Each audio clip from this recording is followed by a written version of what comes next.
मोक्ष मार्गस्य नेताराम भेताराम कर्म भूभृताम ज्ञाताराम विश्वतत्त्वानां बंधु तद्गुण लब्धे बंधु तद्गुण लब्धे।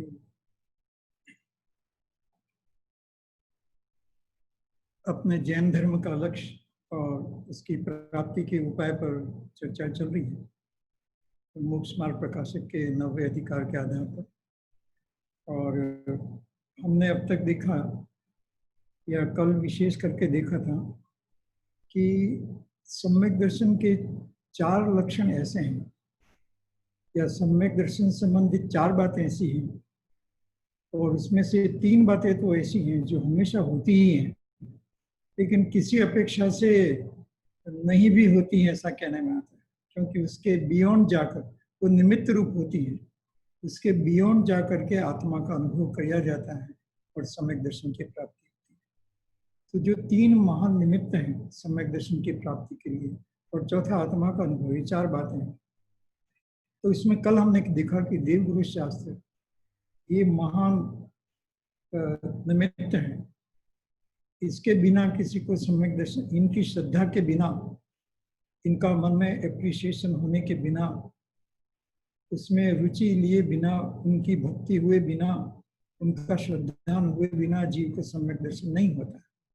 लेकिन मात्र महान है देवगुरु शास्त्र ऐसा कहता रहे, लेकिन देवगुरु शास्त्र में जो आत्मा के अनुभव की बात कही है उस पर ध्यान न दे तो वो निमित्त ही रह जाता है, मतलब कार्य होता ही नहीं है और कहने मात्र की चीज रह जाती है। तो इसलिए वो महान निमित्त है, महान बाहरी घटना है जो हमारे रोल मॉडल्स हैं, जो हमारे आदर्श हैं देवगुरु शास्त्र, उसकी चर्चा हमने कल की। अब दूसरा जो इसमें मुख्य बिंदु है वो है 7 तत्व की बात। इसके पहले कि हम थोड़ा स्टार्ट करें, 1 या 2 बातें इसकी महिमा के बारे में कह देते हैं कि ये 7 तत्व की चर्चा दुनिया के किसी धर्म में नहीं है। दूसरे धर्मों में मोक्ष की बात करते हैं लेकिन मोक्ष की विधि, मोक्ष का उपाय बराबर नहीं बताते, इनकंसिस्टेंट होता है। मतलब यदि बता भी दें तो वो उससे कैसे होगा, वो बाहर की चर्चा करते हैं, अंदर अभ्यंतर चर्चा नहीं करते। या अंदर की चर्चा करते हैं तो भी अंदर में किसका ख्याल किया जाता है, किसका लक्ष्य किया जाता है, ये चर्चा नहीं है। न्याय शास्त्र जो हमारे हैं वो सब एक कंक्लूजन उनका ये है। सारे 100s ऑफ न्याय शास्त्र की बुक्स होंगी अभी वर्तमान में उपलब्ध और उन सब का पिछले 2000 साल से वो चल रही है। समन भद्राचार्य के बाद तत्वार सूत्र में भी उमा स्वामी ने न्याय की बातें कही हैं लेकिन वो बहुत ही शॉर्ट में है। फिर समन भद्राचार्य बाद में उन्होंने बहुत, एक विद्यानंद जी आचार्य हुए लगभग 1000 साल पहले, उन्होंने भी बहुत अच्छे ग्रंथ, अष्ट सहस्त्रीय से महान ग्रंथों की रचना की है। तो हमको बात ये कहनी थी कि इन सब का सार ये है कि यदि कोई ये 7 तत्वों को नहीं समझता है तो उसको सम्यक दर्शन की प्राप्ति नहीं होती और मोक्ष का अधिकारी तो बनने का सवाल है नहीं। इसलिए ये 7 तत्वों को समझना बहुत जरूरी है और 7 तत्वों में भी उसके पीछे छिपी हुई जो बात है शुद्धात्मा की बात, उसको समझना जरूरी है। तो इस तरह से अपन ये 7 तत्वों की चर्चा करेंगे। और एक और दूसरा पॉइंट इसके बारे में कह सकते हैं वो ये कि ये 7 तत्व मिलकर के विधि बताते हैं। 9 भी कहते हैं इसको, कोई दिक्कत नहीं, 9 तत्व बोल दीजिए, 7 बोल दीजिए। तो ये मोक्ष मार्ग की विधि बताते हैं और ये जब विधि है तो हमको इसका सदा, मतलब इसके बारे में जागरूकता रहनी चाहिए कि हम कोई भी काम करें तो हमें समझना चाहिए कि इस कार्य से ये आश्रम है, ये मेरे को बंद कराएगा और इस संसार में घुमाएगा, और ये संवर का भाव है, शुद्ध आत्मा का भाव संवर का भाव है, वो मुझे निर्जरा कराएगा और मोक्ष की प्राप्ति कराएगा। ऐसा ये 7 तत्वों में सारा मोक्ष मार्ग बांध दिया है। सारी चर्चा इसमें आ जाती है और इसकी बहुत लंबी चौड़ी चर्चा है, पूरा समय सार इसी पर लिखा गया, 7 तत्व की चर्चा पर।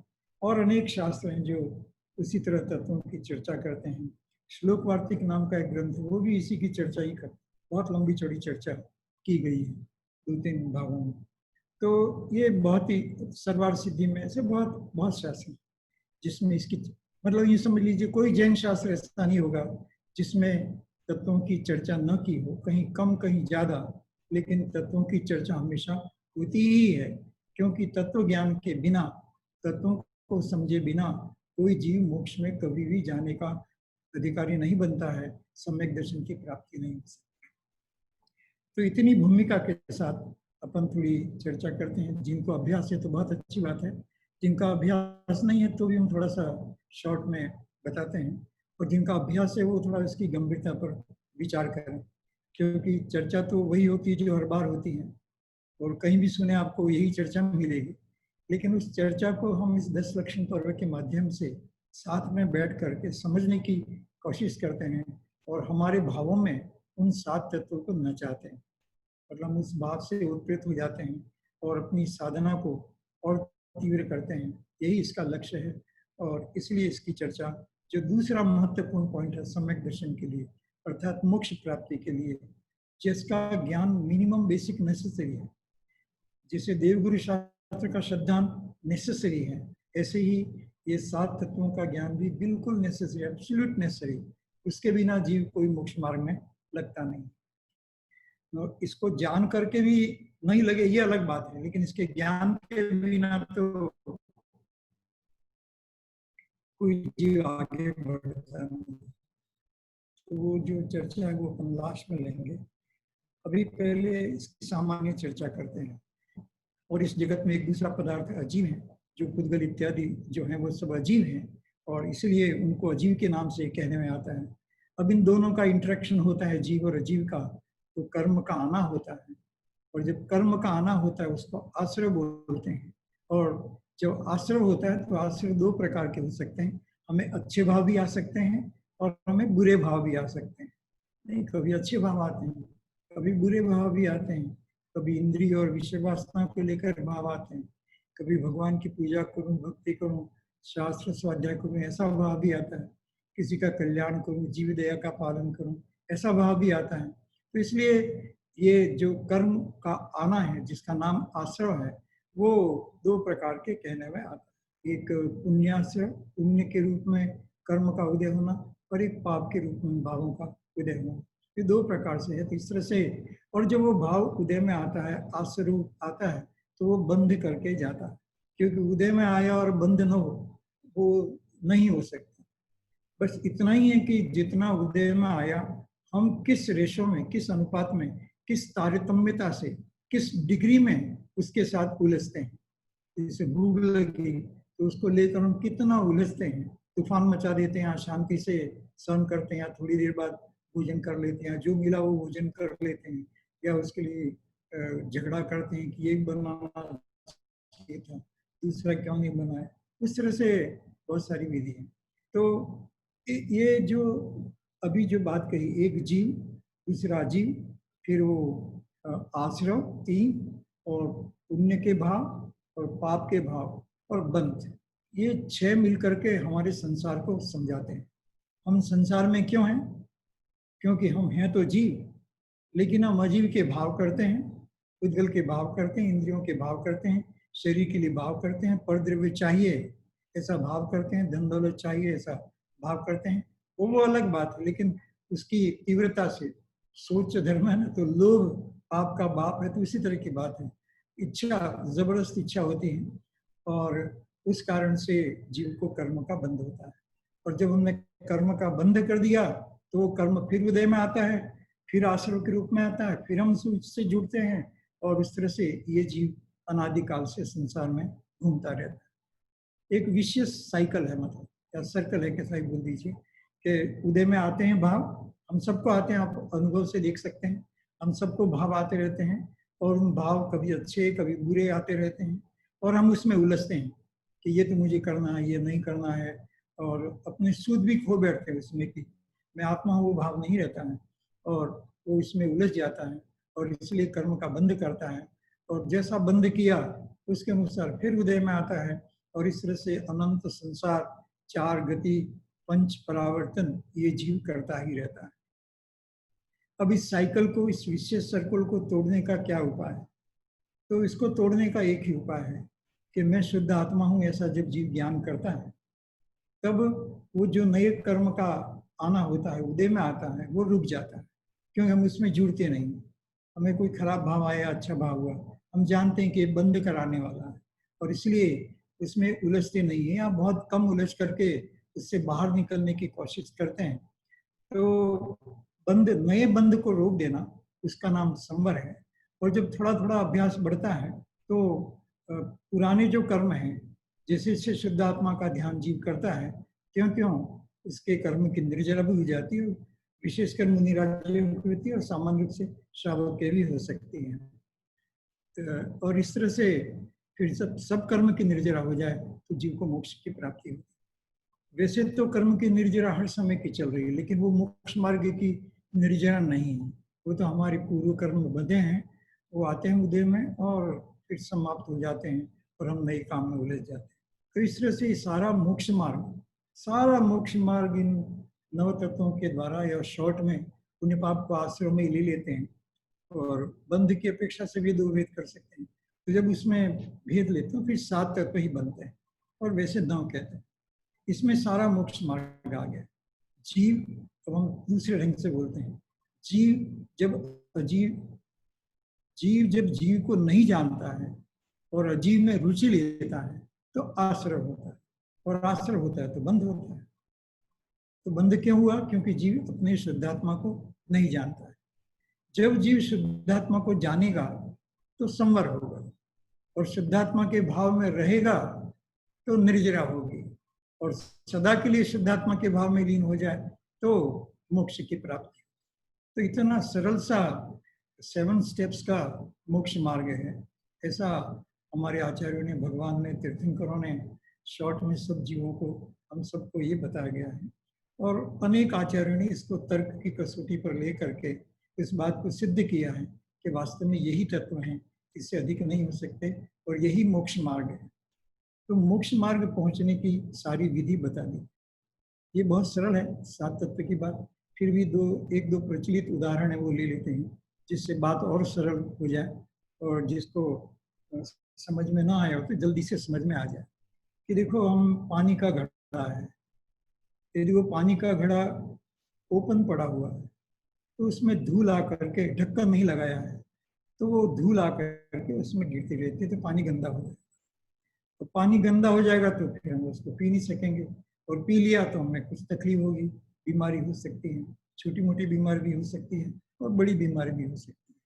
तो इस तरह से वो एक घड़ा है, एक पानी है, ठीक है, पानी को आत्मा समझ लीजिए, और ये घड़ा जो है उसको पुद्गल समझ लीजिए, अजीव समझ लीजिए। तो ये दोनों है, और इसमें कर्म का आश्रय होता है।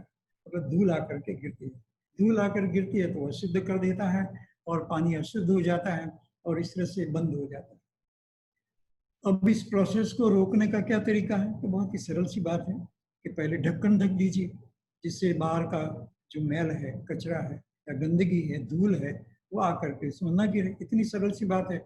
और फिर ढक्कन ढक दिया, वो संवर है, इसलिए उसमें नया कचरा या नया गंदगी या नई मिट्टी उसमें नहीं गिरेगी, तो वो संवर हो गया। और उसके बाद क्या करें कि अंदर पानी तो अभी भी गंदा है, नया मेल नहीं गिर रहा है, लेकिन अंदर तो गंदा है। तो फिर उसको फिल्ट्रेशन के द्वारा, या कोई सफाई करके, या पानी को छान करके, या जो भी अनेक प्रकार की विधि आप सब जानते हैं, उस विधि से उसको शुद्ध करते हैं। वही निर्जरा है, मतलब मेल को अलग करते हैं, चाहे फिटिकरी डाल के करें या और किसी उपाय से करें। तो उसको अलग कर दिया तो निर्जरा हो गई, और पूर्ण रूप से अलग कर दिया तो मोक्ष।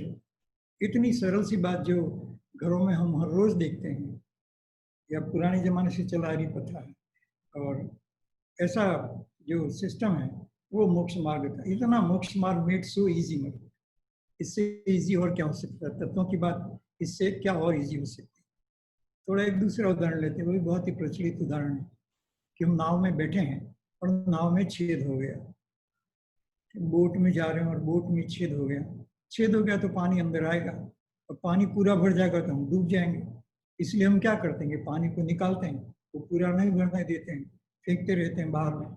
यदि छेद बंद कर सके तो बहुत अच्छा, और नहीं कर सकते तो उसको छेद बंद करने का उपाय करते हैं। जैसे वहाँ ढक्कन लगाया था तो पानी का आना वो आश्रव है और नाव है वो उद्गल है या अजीव है, और हम जो बैठे हैं वो जीव है। इस तरह से एग्जाम्पल चलता है। तो वो जो पानी अंदर में आ रहा है आश्रव, उसको निकालने का प्रयत्न, पहले रोकने का प्रयत्न करते हैं, और रोक नहीं पाते हो तो उसको कम करने की कोशिश करते हैं। वो संभव है और सारा पानी निकल जाए, यदि छेद को बंद भी कर दिया फिर भी थोड़ा सा पानी नाव में है तो उसको पूर्ण निकाल दिया तो निर्जरा हो जाएगी, और इस तरह से शांति से हम एक किनारे से दूसरे किनारे पर पहुंच जाते हैं। तो ऐसे बहुत सारे उदाहरण हैं, ये दो उदाहरण सोने के प्योरिफिकेशन इत्यादि बहुत सारे उदाहरण चलते हैं, लेकिन ये दो उदाहरण बहुत सरल हैं जिससे किसी को भी सामान्य रूप से समझ में आ जाए। जिनका अभ्यास है उनके लिए तो बहुत अच्छी बात है, और अभ्यास न हो तो इन बातों से और इन एग्जाम्पल से बात सरल हो जाती है। तो ये 7 तत्व की इस तरह से व्यवस्था है। जैसे पानी के प्योरिफिकेशन का अरेंजमेंट है, ऐसे ही आत्मा के प्योरिफिकेशन का यही तरीका है। नहीं, जैसे नाव से बच करके निकलने का तरीका है, ऐसे ही ये संसार सागर से पार होने का तरीका है। इस तरह से ये दो एग्जाम्पल से ये महान तत्वों, और बहुत सारे एग्जाम्पल्स हैं लेकिन अभी यहीं तक समाप्त करते हैं। तो ये है मतलब इसको तत्वों के नाम से कहने में आता है। अब थोड़ा चर्चा करते हैं कि तत्व किसे कहते हैं। थोड़ा सा तो एग्जाम्पल से समझ लिया, नाम भी समझ लिया, लेकिन तत्व कहते किसे हैं। तो यहाँ पर भी मोक्षमा प्रकाशक में और सब जगह ये बात देने में आती है कि तत्व शब्द जो है ना वो द्रव्य को बताता है। तत्व शब्द द्रव्य को बताता है, और इसलिए तत्व ऐसा कहें तो मैं आत्मा हूं वो भाव आ गया। तत्व कहते ही मैं आत्मा हूं या आत्मा आत्म तत्व ऐसा समझ लीजिए, आत्म तत्व का भाव इसमें आ गया। तो वो तत्व है तो मैं आत्मा हूं ऐसा भाव तत्व में आ गया। तो इसका मतलब कि ये जो सातों तत्व हैं वो आत्मा को बताने वाले हैं, आत्मा को ही बताने वाले। लेकिन फिर तत्वार्थ ऐसा लिखते हैं ना, तत्वार्थ शास्त्र का नाम भी है, और उसमें जो सूत्र देखा है उमा स्वामी आचार्य ने, जो कि कुंद कुंद की रचनाओं के आधार पर से दे रखा है, तो वहाँ शास्त्र का नाम ही तत्वार्थ है, तो उसमें अर्थ शब्द जोड़ दिया। और जो सूत्र बताया है कि तत्वार्थ श्रद्धा नाम, कि तत्व नहीं, तत्व के अर्थ को समझे। तो ये तत्व तो आत्मा हो गया, और तत्व का अर्थ मतलब आत्मा का क्या भाव, मतलब आत्मा के गुण क्या हैं, आत्मा की पर्याय क्या है, ऐसा जब जीव को समझ में आ जाए तो वो तत्वार्थ कहने में आता है। फिर से रिपीट करते हैं, दो शब्द हैं श्रद्धान के लिए, सम्यक दर्शन के लिए। तत्वों के संबंध में दो शब्द हैं, एक तत्व और दूसरा अर्थ। तो तत्व तो जो जैसा है उसको तत्व, तत् है उसको जैसा है उसको तत्व बोलते हैं। तो आत्मा के संबंध में जैसा आत्मा है वैसा है, तो मैं एक द्रव्य हूँ, मैं एक आत्मा हूँ, तो बस ये जो भाव है वो तत्व है। और पुद्गल की बात करें तो पुद्गल तत्व भी है, वो भी एक तत्व है, वो भी एक पदार्थ है। तो आत्मा के संदर्भ में आत्मा एक पदार्थ है।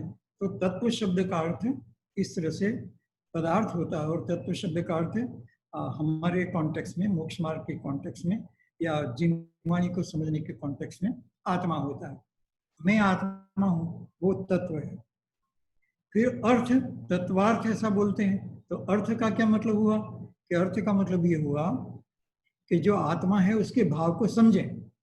जैसे शक्कर है तो शक्कर शब्द से हम कुछ समझ में नहीं आता है, हम शक्कर किसे कहते हैं उसके भाव से समझते हैं। फिर ये तो मीठा है, इसको दूध में डालेंगे दूध मीठा हो जाएगा, ये मिठाई बनाने के काम आता है, ऐसा। तो वो एक भाव भी है, एक शक्कर वस्तु है, कण रूप वाइट कण जो भी हम देखते हैं, तो वो एक वस्तु है और उस वस्तु का एक भाव है। उस तरह से आत्मा एक वस्तु है। आत्मा इज ए मैटर, मतलब ऐसा समझ, मैटर भी अच्छा वर्ड नहीं है, आत्मा इज ए सब्सटेंस, क्योंकि एक वस्तु है और वो वस्तु है तो उसके गुण है। तो आत्मा एक तत्व है तो उसके अपने गुण हैं, गुण और पर्याय, वो उसका अर्थ है। तो इसका मतलब यदि आत्मा को हम द्रव्य और पर्याय से समझें तो उसका नाम तत्वार्थ कहने में आता है। तो इसका मतलब क्या हुआ कि जो सातों बातें कही, उन सातों को हमको नाम से भी समझना है और उसके भाव से भी समझना है। ठीक है, इसलिए उसको कई बार दो भागों में, हर तत्व को दो भागों में डिवाइड करते हैं कि एक क्या द्रव्य निर्जरा और भाव निर्जरा, ऐसे ही द्रव्य संवर भाव संवर, ऐसे ही करके सारा दो भागों में भी बांटते हैं। उसी तरह से पुद्गल में सब में हो सकता है। तो दो दो प्रकार के इस तरह से भाव बनते हैं। तो अभी जो उसमें हम नहीं जाएंगे, अभी कोई ज्यादा प्रयोजन नहीं है उसका। यहाँ इतना ही समझना है कि वो दो दो भाग होते हैं। आत्मा को समझने के लिए भी दो भाग होते हैं। एक तो आत्म पदार्थ है ऐसा जानना, जिसको तत्व कहते हैं। तत्व शब्द हमारे जिनवाणी में बहुत पॉपुलर है, भजनों में भी, गीतों में भी, पूजाओं में भी, हर जगह तत्व शब्द का प्रयोग होता है, क्योंकि तत्व उस आत्मा को बताता है। जिनवाणी के कॉन्टेक्स्ट में, हम हमारे कॉन्टेक्स्ट में तत्व शब्द एक आत्मा को बताता है। और कैसा आत्मा को बताता है? एक त्रिकाली आत्मा को बताता है। जो शाश्वत आत्मा है उसको बताता है। और जो शाश्वत आत्मा है उसमें अर्थ अर्थात मीनिंग वो क्या है कि वो उसके गुण और पर्यायों से चलता है। मतलब गुण और पर्यायों से चलता है का मतलब गुण और पर्याय से वो समझ में आता है। तो त्रिकाली इटर्नल सब्सटेंस है, लेकिन वो समझ में आता है उसके गुण और पर्याय से। इसलिए सारी जिनवाणी में हर जगह तत्वार्थ शब्द का प्रयोग है, क्योंकि खाली हम नाम न जाने, खाली 7 नाम याद होने से हमने तत्वों को समझा, ये नहीं है। उन 7 नामों को जान करके, वो जो पदार्थ की रचना है उसको जान करके, और फिर उसका अर्थ क्या होता है, अर्थात उसका गुण क्या होता है और उसकी पर्याय कैसी होती हैं, उनको समझें, तो वो तत्वार्थ के नाम से कहने में आता है। तो ये तत्व और तत्वार्थ ऐसा दो शब्द बनते हैं। और थोड़ा आगे बढ़ते हैं कि तत्व 7 ही क्यों होते हैं। तो टूडूमल जी ने भी लिया है इसमें, अभी समय न लगे ऐसा करके हम ही बोल देते हैं, आप पढ़ सकते हैं इसमें। तो तत्व 7 ही क्यों होते हैं? तत्व 7 ही होते हैं। कभी तत्व मतलब सब्सटेंस हो गया, पदार्थ हो गया। तो पदार्थ जगत में अनंत है, आत्माएं अनंत हैं, पुद्गल भी अनंत अनंत हैं, तो ये तो अनंत है। और आकाश इत्यादि भले एक है, लेकिन वो भी अनंतता विशालता को लेकर के हैं, इन्फिनिटी को लेकर के हैं। काल भी ऐसा ही है, भले परमाणु रूप हो, लेकिन वो भी इनफाइनाइट काल तक परिभ्रमण करता रहता है। ऐसा ही सब है। तो इसलिए वास्तव में देखा जाए तो तत्व 7 नहीं होते हैं, तत्व तो अनंत होते हैं, ठीक है। लेकिन मोक्ष मार्ग के कॉन्टेक्स्ट में, मोक्ष मार्ग को समझने के लिए इन 7 बातों को समझें तो काफी है। फिर से, मोक्ष मार्ग के लिए इन 7 बातों को भी हम समझ लें, 7 तत्वों को हम समझ लें, तो वो 7 तत्व मोक्ष में जाने के लिए और मोक्ष मार्ग को समझने के लिए एनफ है। और इसलिए 7 तत्व ऐसा बोलने में आता है, और सप्त तत्व नाम से या 9 तत्व के नाम से इसको कहने में आता है। तो इसलिए तत्व तो अनंत होते हैं, लेकिन यहाँ 7 ही बताए हैं, क्योंकि हमारा प्रयोजन सब अनंत को जानने का नहीं है। हम यही समझ ले कि मेरा आत्मा, ये मेरा आत्मा, मैं अजीव का भाव करता हूँ, इसलिए कर्म का आश्रय होता है। और जब कर्म का आश्रय होता है तो मैं उसमें जुड़ता हूँ, तो जुड़ता हूँ तो कर्म का बंध होता है, और बंध हुआ तो फिर वो उदय में आता है, और फिर मैं उसमें जुड़ता हूँ। और इस तरह से अनंत काल से हम इस संसार में घूम रहे हैं। और इसको तोड़ने का क्रम वही है कि हम जो उदय में आने वाले भाव हैं, उन भावों से न जुड़ें, और ये निर्णय करें कि मैं तो एक शुद्धात्मा हूँ। तो मैं शुद्धात्मा हूँ, वो जो भाव है, वो जो चक्र चल रहा है, साइकिल चल रही है, उसको तोड़ देता है, रोक देता है, और इसलिए उसको संवर कहने में आता है। मैं शुद्धात्मा ऐसा भाव करेंगे तो हमको क्रोध मान माया लोभ उस भाव में जानने की रुचि नहीं होगी। चला भी गया, जरा सा क्रोध आ भी गया, तो हम क्रोध को कंट्रोल के शांत हो जाएंगे। तेरी नहीं तो करने लायक बंद कराएगा, और बंद कराएगा तो मुझे उसे भुगतना पड़ेगा। ऐसे ही क्रोध में, मां में, माया में, लोभ में, चोरी का भाव, सत्य का भाव, कुछ भी ले लीजिए, असंयम में, अब्रह्मचर्य में, सब में ऐसा ही है। ये लोग कभी कभी बहुत प्रसन्नता से बोलते हैं, अरे मेरे को काम इसमें उलझोगे तो कर्म का बंद होगा। इसलिए शुद्धात्मा का आइडिया है तो बात अलग है, लेकिन संसार की चीजों के जो आइडियाज हैं वो ठीक है, हमारे प्रोफेशन में जितना चाहिए उतना कीजिए, वो बात आगे लेंगे, लेकिन उसको भला मानना तो ठीक नहीं होता। तो एनीवे, तो ये तो अनंत होते हैं, लेकिन मोक्ष प्राप्ति की दृष्टि से देखा जाए तो ये ऐसा ही है। थोड़ा और एंगल लेते हैं इसको, सात क्यों कहा गया। तो एक तो जीव है और एक अजीव है। तो जीव है वो हम स्वयं हैं, और अजीव है वो पर है। तो इसलिए इसमें स्व पर का ज्ञान भी आ गया।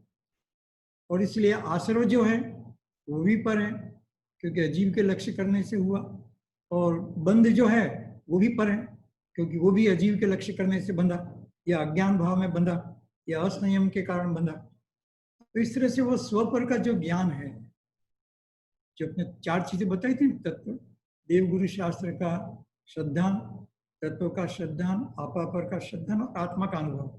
तो ये आपापर का जो श्रद्धान है वो भी इसी में निहित है, इसी में आ जाता है। और इस तरह से हम तत्वों को आगे देखें तो आश्रव को हम हे माने, क्योंकि आश्रव अच्छी चीज नहीं, तो आश्रव का भी इसलिए होना जरूरी है। आश्रव को यदि हे नहीं माना तो वो बंद करा के जाएगा।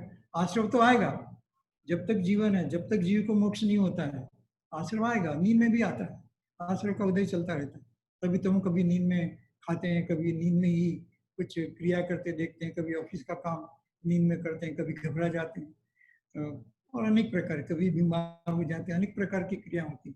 तो वो उस समय जीव के भाव चलते हैं, और भाव चलते हैं तो कर्म का बंध भी होता है। तो इस तरह से हमको ये जानना जरूरी कि आश्रव वो हे है, और बंध है वो हमारा अहित करने वाला है, नुकसान करने वाला है।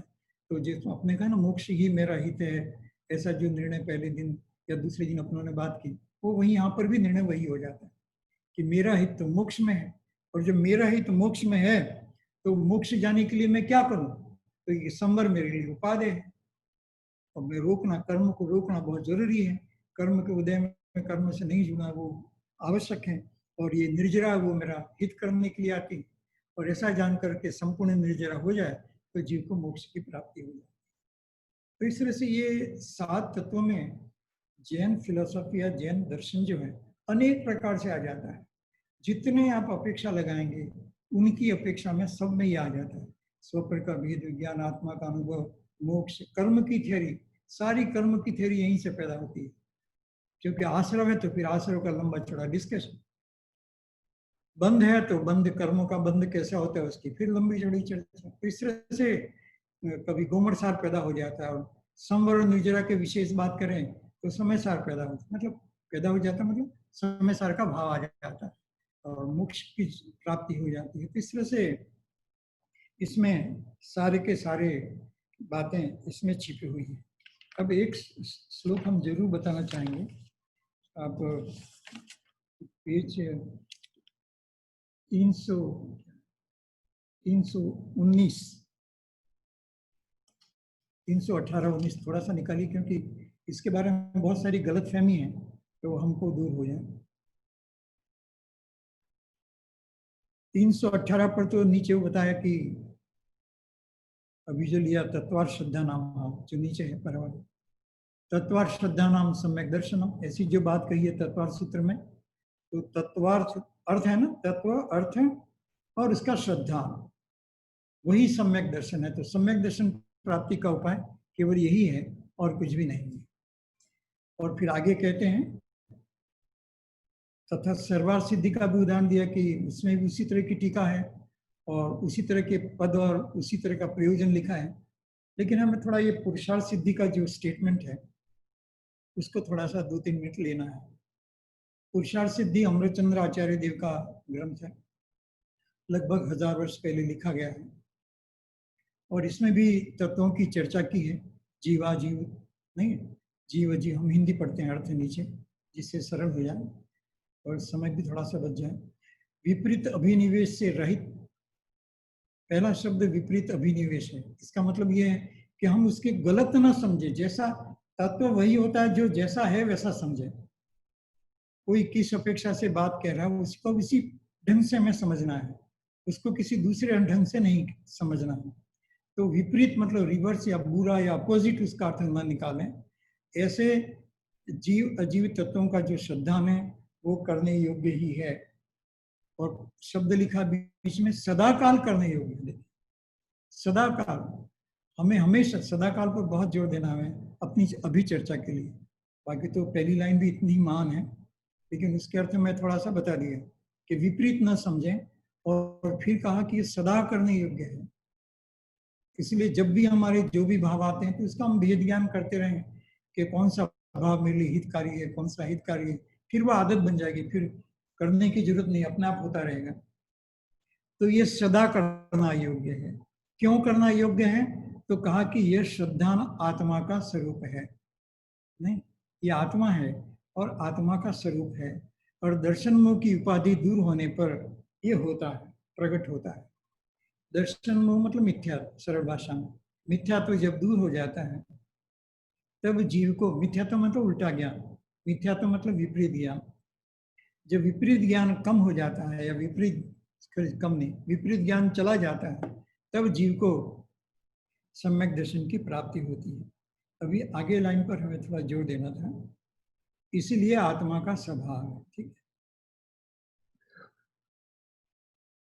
यह चतुर्थादि गुण स्थानों में प्रकट होता है। देखिए, हमारे समाज में ये को लेकर बहुत अनेक प्रकार की बातें होती हैं कि चौथे गुण स्थान में कुछ नहीं होता है, ये नहीं होता है, वो नहीं होता है, सम्यक दर्शन भी नहीं होता है, ऐसा कुछ कहते हैं। खाली देवगुरु शास्त्र का श्रद्धा होता है, ऐसा बहुत सारी बातें कहने में आती हैं। तो यहाँ पर बहुत क्लियर कह दिया है, 1000 साल पहले लिखा है, आज की बात नहीं है। अमृतचंद्र आचार्य, महान मुनिराज, आचार्य के शास्त्रों की टीका लिखी, ऐसे महान मुनिराज कहते हैं कि यह आत्मा का जो स्वभाव है वो प्रकट होता है चौथे गुण स्थान। और चतुर्थ आदि ऐसा लिखा है, आदि से लिखा है कि 5वें, 6ठे, 7वें, 8वें, 9वें, 10वें अनंत भगवान और सिद्ध भगवान को भी आत्मा के स्वभाव का अनुभव रहता है। इसलिए आत्मा का अनुभव, कोई लोग कहते हैं कि आत्मा का अनुभव चौथे गुण स्थान में नहीं होता है, अनुभव तो 6ठे, 7वें में होता है। ठीक है, लेकिन इसका मतलब वो नहीं कि चौथे में नहीं होता है, चौथे में कम होता है और 6ठे, 7वें में ज्यादा होता है। चौथे में थोड़ा होता है, वहाँ ज्यादा होता है। तो चौथे में टाइम गैप ज्यादा होता है दो अनुभव के बीच में, और 6ठे, 7वें मुनिराज की दशा में टाइम गैप कम रहता है। तो मुनि दशा 6ठे, 7वें गुण स्थान की भूमिका ऊंची ही है, उसमें कोई डाउट नहीं। तो वो तो भूमिका बहुत महान है मुनिराज की भूमिका। लेकिन ये चौथे गुण स्थान में नहीं होता है, ऐसा जो बहुत सारी बातें चलती हैं हमारे समाज में, या चौथे गुण स्थान वाले को डिग्रेड कर दिया जाता है, या गृहस्थी को डिग्रेड कर दिया जाता है, क्योंकि चौथा गुण स्थान गृहस्थी का होता है। गृहस्थ दशा में रह करके जिसे 7 तत्वों का ज्ञान हो जाए, श्रद्धान हो जाए, ऐसे जीव को चौथे गुण स्थान में सम्यक दृष्टि बोलते हैं। वो मुनिराज भी चौथे में हो सकते हैं, वो अलग पॉइंट है, लेकिन जो सामान्य सिद्धांत है वो आत्मा के अनुभव की अपेक्षा से। लेकिन जो सामान्य सिद्धांत है वो ये है कि चतुर्थ गुण स्थान में प्रकट होता है। ठीक है, याद रख लीजिएगा, कभी डाउट हो और कभी कोई हो तो इसको बार बार पढ़िए कि और भी बहुत सारे प्रमाण है, लेकिन यहाँ तो बिल्कुल साफ लिखा है और अपने कॉन्टेक्स्ट में वो आता है। तो तत्वों का श्रद्धान जो है, सच्चा श्रद्धान गृहस्थ कर सकता है। कल प्रश्न था ना कि गृहस्थ क्या करे, क्योंकि गृहस्थ को भी हो सकता है, गृहस्थ दशा भी मोक्ष मार्ग है, बशर्ते वो तत्व को समझ करके चौथा गुण स्थान प्रकट करे, आत्मा का श्रद्धान करे। आत्मा का श्रद्धान करे तो वो चौथा गुण स्थान है, गृहस्थ की दशा है, वो भी मोक्ष मार्ग है। और आगे की लाइन बहुत जबरदस्त लिखी है, और उसके पश्चात सिद्ध अवस्था में भी सदाकाल इसका स्वभाव बनता रहता है। तो आगे ये पश्चात ऐसा कहा, मतलब उसके दो अर्थ निकलते हैं। और आगे जो टीका है उसमें हम ज्यादा नहीं लेंगे, लेकिन आगे जो लिखा वो ये है कि ये जो प्रकट होता है चौथे गुण स्थान में, तो वो सिद्ध भगवान के भी वही का वही है। जो चौथे गुण स्थान में आत्मा का श्रद्धान प्रकट हुआ, वो का वही उसी जाति का अनुभव सिद्ध परमात्मा के भी है। मतलब एक बार चौथे में प्रकट हुआ तो वो आगे सिद्ध दशा तक वो का वही चलता है। तो जाति की अपेक्षा से तो एक है, लेकिन क्वांटिटी की अपेक्षा से भेद है, स्थिरता की अपेक्षा से भेद है, चारित्र की अपेक्षा से भेद है। क्योंकि जैसा हमने कहा था अभी थोड़ी देर पहले कि चौथे गुण स्थान में कभी कभी होता है और बहुत थोड़े समय के लिए होता है। और पांचवें गुण स्थान में सामान्य रूप से ये कहते हैं कि 6 महीने में, जनरल जो आइडिया है वो ये कि गृहस्थी को 6 महीने में एक बार तो अवश्य होता है, यदि वो समय दृष्टि है तो। और यदि वो पांचवें गुण स्थान में गृहस्थ दशा में रह करके प्रतिमा इत्यादि का पालन करता है, 12 व्रतों का पालन करता है, तो 15 दिन में एक बार तो अवश्य होता है, नहीं तो वो गिर जाएगा। और मुनिराज हैं तो हर अंत मुहूर्त में आत्मा का अनुभव होता है मुनिराज को। यदि ये तीनों दशा में, मतलब कि 6 महीने में, 15 दिन में और हर अंत मुहूर्त में, यदि इन कैटेगरीज में आत्मा का अनुभव न हो तो सम्यक दर्शन से गिर जाते हैं। तो ये ऐसा गोमरसारी इत्यादि जो महान ग्रंथ हैं, करुणान युग के जो शास्त्र हैं, उसमें इस प्रकार की बात चलती है। तो अभी जो हमको बात बतानी थी कि ये उसकी दृष्टि से देखा जाए, जाति की अपेक्षा से दृष्टि, क्वालिटी की दृष्टि से देखा जाए, तो चौथे से लेकर के सिद्ध भगवान तक, सिद्ध भगवान को आत्मा का श्रद्धान है कि नहीं, है इतना श्रद्धान है कि अनंत काल तक उसमें और सिद्ध लीन हो गए। और सिद्ध भगवान का जो पहला गुण गिनाते हैं वही सम्यक तो गिनाते हैं, सम्यक तो सुदर्शन ज्ञान सजीव और शरीरी सिद्ध भगवान की जो भक्ति है। तो इस तरह से ये जाति अपेक्षा से एक ही है, क्वालिटी की अपेक्षा से एक ही है, क्वांटिटी की अपेक्षा से देखा जाए तो अंतर है। क्योंकि क्वांटिटी मतलब कितने समय तक उसमें स्थिर रहते हैं और कितना उसका आनंद लेते हैं, उसकी अपेक्षा से अंतर है। तो सिमिलर भी है और अलग भी है, दोनों अपेक्षा हमें अच्छी तरह से समझनी है। क्योंकि यदि हम नहीं समझेंगे तो हमें समय दर्शन नहीं होगा, समाज के झगड़े तो चलते रहेंगे, उससे हमें कोई फायदा नहीं होने वाला। हम यदि बात को अच्छी तरह समझे तो हमें फायदा होगा। जैसे दुनिया में पैसे को लेकर या क्राइम को लेकर झगड़े चलते रहते हैं, लेकिन यदि हम अपना काम नहीं करेंगे तो हम भूखे मरेंगे। तो हमें तो अपना काम करना होता है, अपने आजीविका चलाने के लिए अपना काम करना पड़ता है। ऐसे ही हमें तो अपनी शुद्धात्मा का काम, मोक्ष मार्ग का काम, अपना निज का काम है, वो हमें करते रहना जरूरी है और करना ही चाहिए। नहीं तो हमारा समय जीवन का पूरा हो जाएगा और बिना कुछ अचीव की हम चले जाएंगे। तो इसलिए उन कंट्रोवर्सीज में न उलझ करके जो मोक्ष मार्ग जिनवाणी में बताया है उसको अच्छी तरह से समझ करके हमें मोक्ष मार्ग में आगे बढ़ना चाहिए। तो ये श्लोक हमने इसलिए बताया विशेष करके कि इसमें इस बात को बताया कि चौथे गुण स्थान से ही प्रारंभ होता है, आत्मा अनुभव भी चौथे गुण स्थान से ही प्रारंभ होता है और मोक्ष मार्ग भी चौथे गुण स्थान से ही प्रारंभ होता है। इसमें शंका नहीं करनी चाहिए, क्योंकि कभी कभी तो लोग पूछते हैं कहाँ लिखा है जिन्होंने, वो पढ़ते ही नहीं, पुरुषार्थ सिद्धि उपाय को पढ़ते नहीं और ओपन चैलेंज देते हैं कि कहाँ लिखा है। तो शास्त्रों में तो कई जगह लिखा है और यहाँ बिल्कुल टोडोमल जी ने भी 200 साल पहले इसको कोट किया है और हिंदी अनुवाद लिखा है। तो इसलिए इसमें कोई शंका की गुंजाइश नहीं है। हम ही खुद शास्त्र न पढ़ें और स्वाध्याय न करें, इससे पहला दिन शुद्ध परंपरा, हम ही स्वाध्याय न करें, शास्त्र न पढ़ें और सुनी सुनाई बात को लेकर के एक दूसरे के विरुद्ध कुछ आरोप या कुछ ऐसा बोलते रहें, तो इसमें हमारा ही नुकसान है। हमें तत्व की प्राप्ति नहीं होगी और हम संसार में फिर वैसे के वैसे घूमते रह जाएंगे। ये दुर्लभ मनुष्य जो अनुभव मिला है उसमें कार्य की सिद्धि नहीं। चलिए थोड़ा आगे बढ़ते हैं। अब आगे 320 पेज पर से लंबे प्रकरण है यहाँ पर, लेकिन ये हमने जीव अजीव जाति वो सब बता दिया। 320 पर एक प्रश्न है नीचे, ये प्रश्न हम सबका है और पहले दिन भी ये प्रश्न हुआ था। प्रश्न बहुत सरल है कि जिस काल में सम्यक दृष्टि विषय कषाय में कार्य में प्रवर्तता है, उस काल में 7 तत्वों का विचार ही नहीं है। जो प्रश्न था ना कि हम तो दिन रात कमाने में या जो कोरोना की प्रॉब्लम है या उसमें उलझते रहते हैं या परिवार को या बच्चों के ध्यान रखने में अपना समय निकल जाता है, तो हम कब तत्व का विचार करें, हमारे पास तो टाइम ही नहीं है, तो बहुत बिजी। इन्हें भी राइट है, प्रश्न बहुत अच्छा है, लेकिन ये प्रश्न 200 साल पहले टोडोमल जी ने भी उसी तरह से उठाया है और यहाँ है, इसलिए मैंने सोचा कि इसको भी ले लेते हैं। बहुत अच्छा प्रश्न है। फिर से प्रश्न, जिस काल में सम्यक दृष्टि विषय कषाय में प्रवर्तित है, राजा है, चक्रवर्ती राजा है, वो भोग विलास में मस्त ऐसा दिखाई देता है, राजपाट कर रहा है, इतना बड़ा राज, 6 खंडों का राज, इतना वैभव जिसका दुनिया में किसी के पास नहीं होता है, इतना बड़ा है, लेकिन वो सम्यक दृष्टि है। तो वो कब तत्व का विचार करता होगा? तो वहां उसको कैसे बोल सकते हैं कि वो सम्यक दृष्टि है? और सरल करें तो गृहस्थ को हम सम्यक दृष्टि कैसे बोल सकते हैं? गृहस्थ के जीवन में तो वो रोटी रोजी के चक्कर में, परिवार के चक्कर में, समाज के चक्कर में, चक्कर मतलब वो कार्य में, उसके कार्य में वो घूमता ही रहता है और समय निकल जाता है, फिर थक जाता है, थक करके रात में सो जाता है और क्या करे। तो क्या उसके तत्व विचार हो सकता है? और इसलिए वहां वहां श्रद्धा कैसे संभवित है? कैसे हो सकता है सम्यक दर्शन? और फिर सम्यक, और सम्यक तो रहता ही है कब, लेकिन फिर भी कहते हैं कि नहीं सम्यक तो रहता है। कल भी था निर्जराधिकार में भी हम वही ले रहे थे कि फिर भी सम्यक तो रहता है, ऐसा कहते हैं।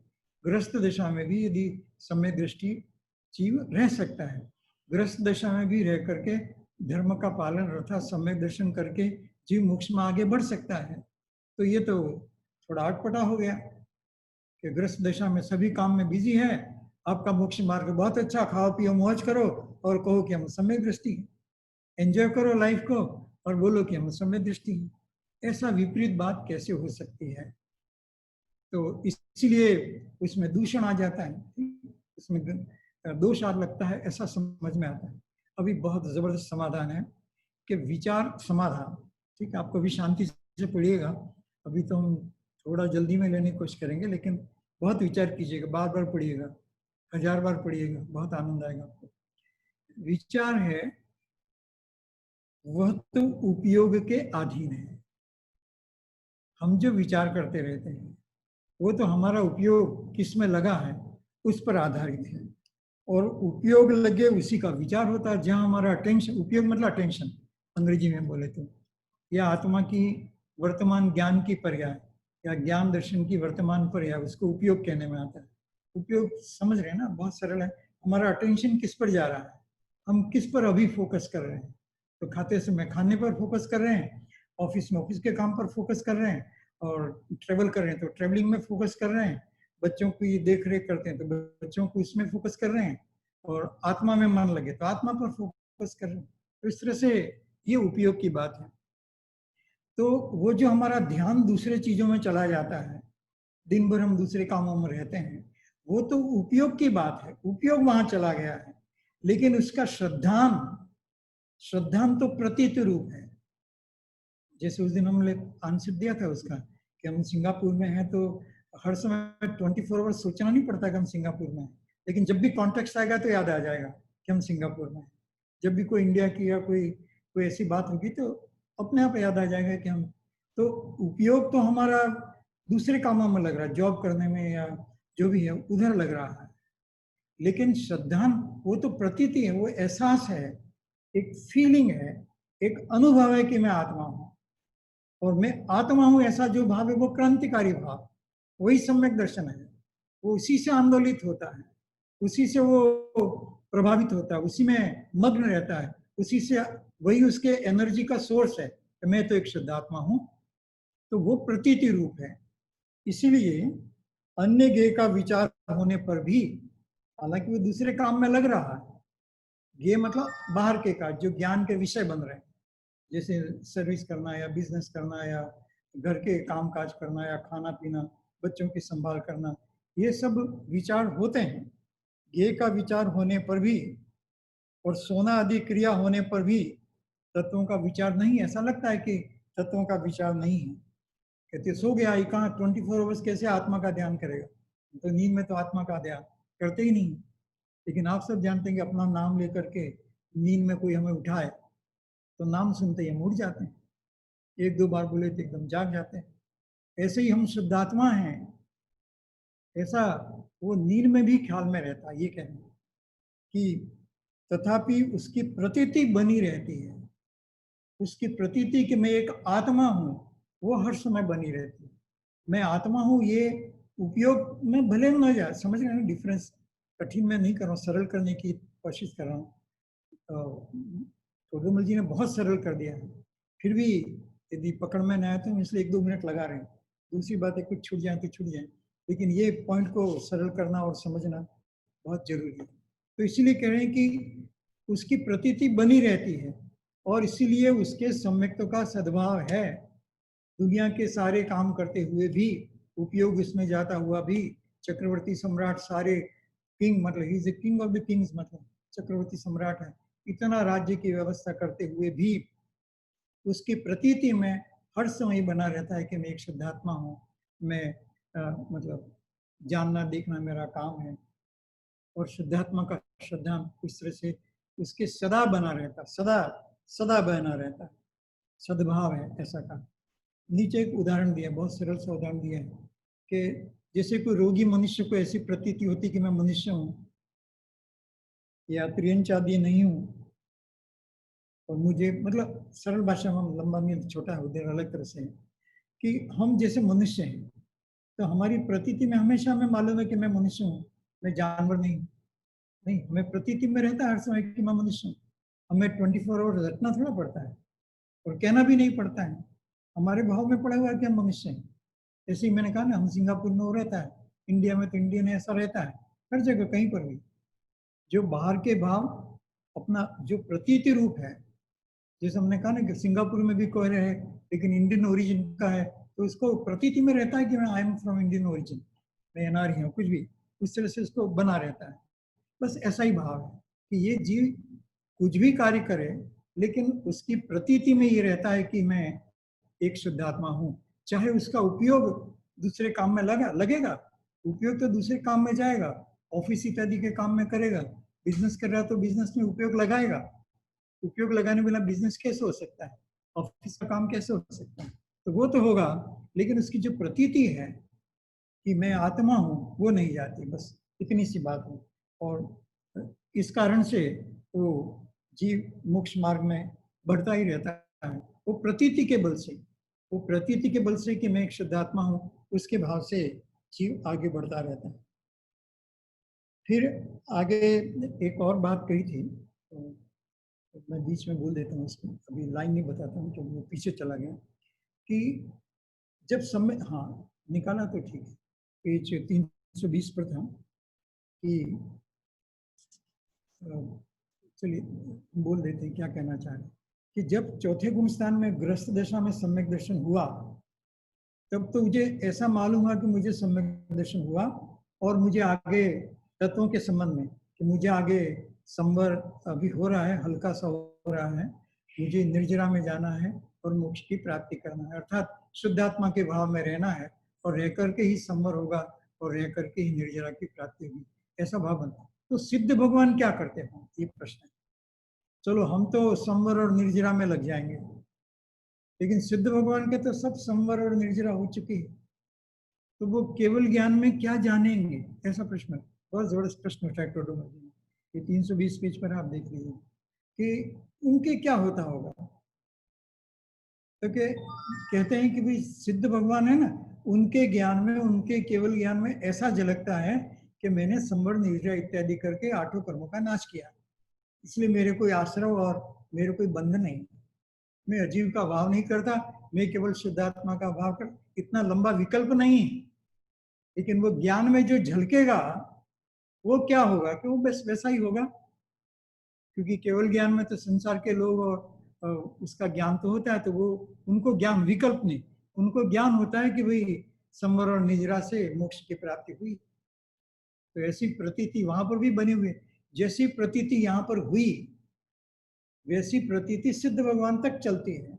और इसलिए एक बार प्रतीति हो गई कि मैं शुद्धात्मा हूं तो वो भाव अनंत काल तक चलता है, क्योंकि सिद्ध दिशा में गया तो अनंत काल हो गया, ऐसा जबरदस्त भाव है। ये सम्यक दर्शन कोई ऐसी क्या गोल्डन बर्ड है, कुछ भी बोल दीजिए, कोई शब्द नहीं उसको कहने के लिए, ऐसी जबरदस्त चीज है, मतलब कि अनंत काल तक जीव को सुखी करता रहता है। और ये एहसास घर में बैठकर होता है जीव को, घर में जब शास्त्र का अभ्यास करे, विचार करे, तब जीव को ऐसी प्रतीति हो जाती करे मैं तो शुद्धा। और एक बार क्या क्या महिमा है, हम धन कमाते हैं तो अनंत काल तक हमारे साथ नहीं रहता है, कहीं चला जाता है, इस जन्म के साथ, जन्म के बीच में भी जा सकता है, मतलब इसी जन्म में मरने के बीच में भी जा सकता है, मतलब कभी भी जा सकता है, और नहीं तो मरने के साथ तो छूट ही जाएगा, ये परिवार, ये कमाना, ये बड़ी नौकरी, ये प्राइम मिनिस्टर का पद, या कोई भी आप कल्पना कर लीजिए, सबके सब वैसे ही चले जाना। लेकिन एक भाव, लोग कहने मर करके हम क्या ले जाएंगे, अरे पागल, क्यों ऐसा बोलते हो कि क्या ले जाएंगे? अरे ये सोचो कि मैं मर करके सम्यक दर्शन को साथ में ले जाऊंगा, मेरे आत्मा की प्रतीति का भाव है वो साथ में ले जाऊंगा, क्यों नहीं ले जा सकता? वो प्रश्न था ना विदेह क्षेत्र वाला कल, कि वहां जा सकते हैं, तो कोई अपनी शुद्धात्मा का भाव लेकर जाइए ना, जहां जाना हो जाइए, वो हमारे अधीन नहीं, कर्मों के अधीन है, लेकिन जहां जाना हो जाइए, शुद्ध आत्मा का भाव लेकर के जाइए, क्योंकि वो भाव अनंत काल तक टिकने वाला है, उसी में इतनी ताकत है कि वो अनंत काल तक टिका रहता है। तो फिर क्यों ना हम ऐसे भाव का विचार करें, ऐसे भाव का मंथन करें, चिंतन करें, और अपने को उस भाव को समझें, उस भाव की हम अनुभूति करें। ऐसा जबरदस्ती ये कॉन्सेप्ट है, मतलब सम्यक दर्शन का, और इसीलिए हमने सोचा कि 4-5 दिन 6 दिन जो भी इस पर विचार कर सकते हैं जरूर करें, और इसकी महिमा को भी अच्छी तरह से पकड़ें। तो इसलिए अब आगे प्रश्न उठा है कि यदि त्रियंच इत्यादि है तो क्या करेगा वो? तो इसको टोडोमल जी ने आगे ऐसा कहा है कि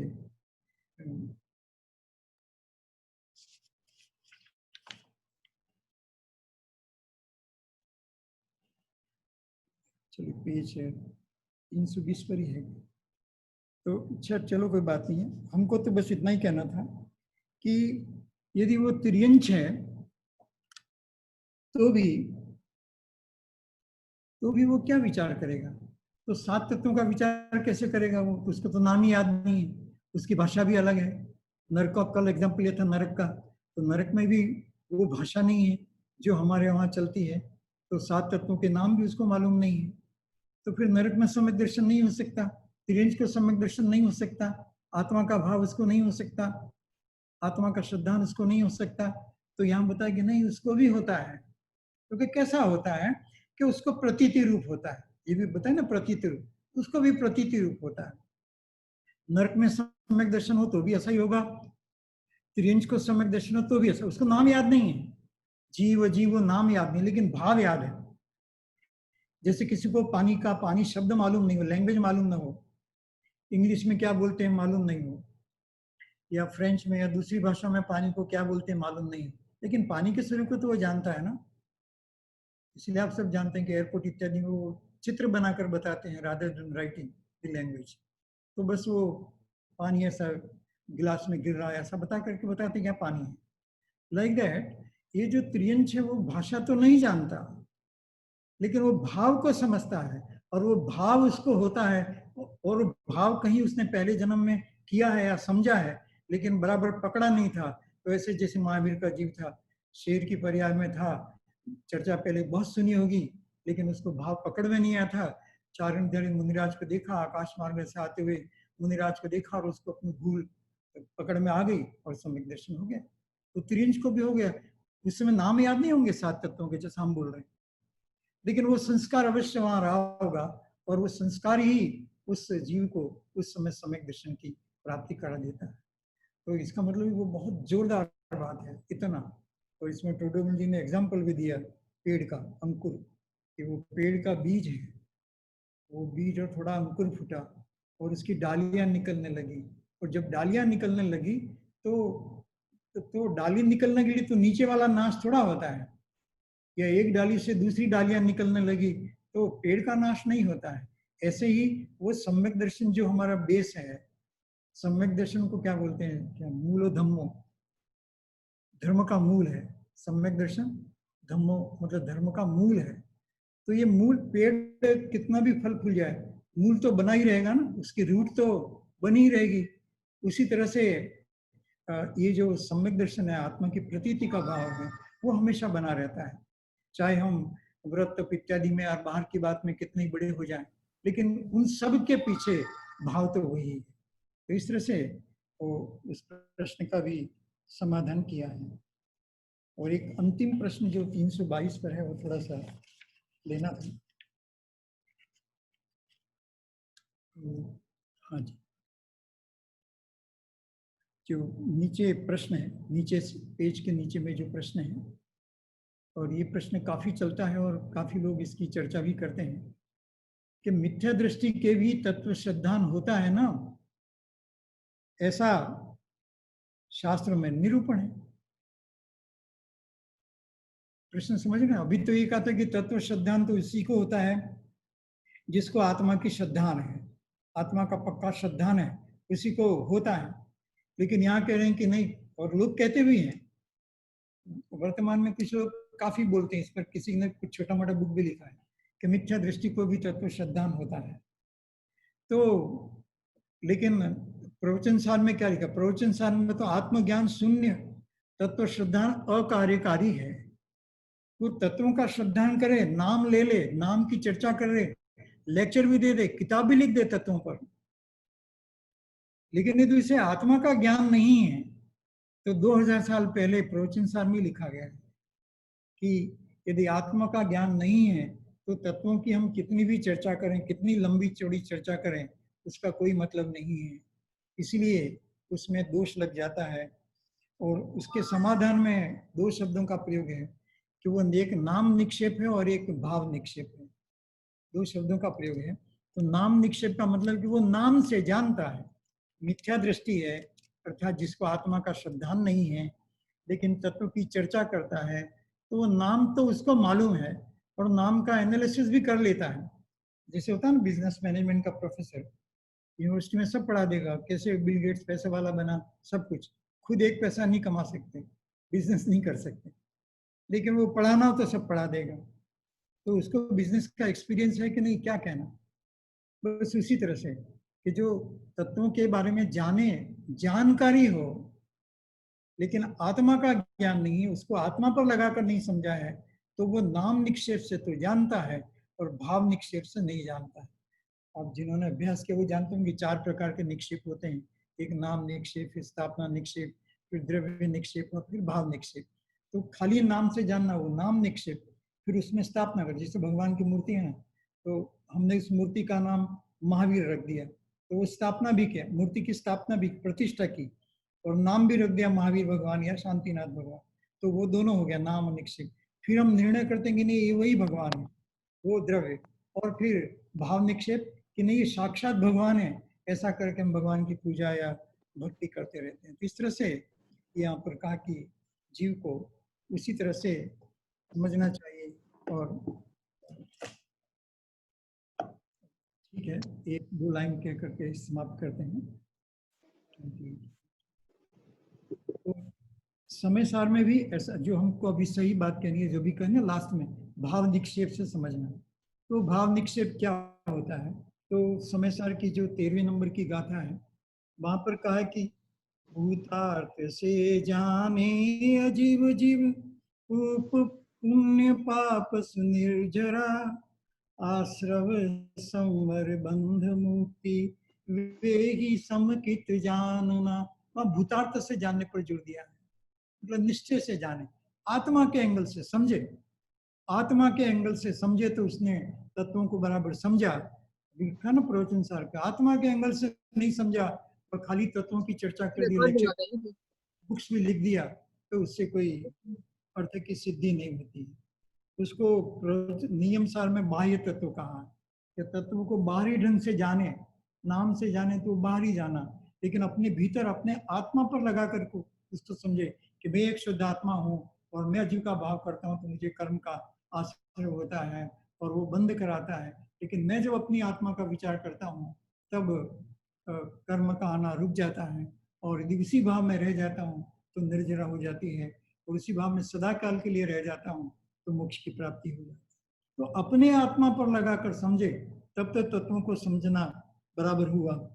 एक गीत चलता है, उसमें एक लाइन ही बोलेंगे हम, नव तत्वों में छिपी हुई जो ज्योति से प्रगटाएंगे, पर्यायों के पार त्रिकाली ध्रुव को लक्ष्य बनाएंगे। तो ये त्रिकाली ध्रुव जो आत्मा है उसको लक्ष्य बनाता है। तो वो क्या देखता है? नव तत्वों में एक ही चीज देखता है, वो नव तत्वों में छिपी हुई आत्मा। बस नव तत्वों में छिपी हुई आत्मा को देखे तो उसने नव तत्व समझा। बाकी नाम गिना दे, प्रवचन भी कर दे, लेक्चर भी दे दे, भेद प्रभेद बहुत सारा बता दें, तो इससे कोई कार्य की सिद्धि नहीं होती है। तो ऐसा बहुत सारा है, कुछ और भी है, लेकिन अभी यहाँ समाप्त करते हैं। तो बस यही लाइन कहकर समाप्त करते हैं कि यदि आत्मा के एंगल से, रिपीट कर रहा हूँ जिससे सबको याद हो जाए, जो शुद्ध आत्मा के एंगल से, अपने त्रिकाली स्वभाव के एंगल से, आत्मा को समझने के एंगल से, कि आत्मा अपने में रहे तो संवर, निर्जरा और मोक्ष होता है, और आत्मा अपने में न रहे, बाहर का लक्ष्य करती रहती है, तो आश्रय और बंध होता है, और इससे संसार है, और शुद्ध आत्मा के भाव से मोक्ष है। तो सारी तत्वों की जो विधि है वो ऐसा शॉर्ट में एक लाइन में समझ में आ सकती है। इस तरह से हम भी अपने जीवन में इन तत्वों को समझें, और जो भी भाव करते हैं उसमें तत्व को लगा करके, तत्व को जो एक नाम है उस नाम को भूल करके, वो जो भाव है कि मैं एक शुद्धात्मा हूं, बस इसी भाव पर चलेगी तो तत्व समझ में आएगा। शुद्धात्मा के भाव से ही जीव को केवल ज्ञान और मोक्ष की प्राप्ति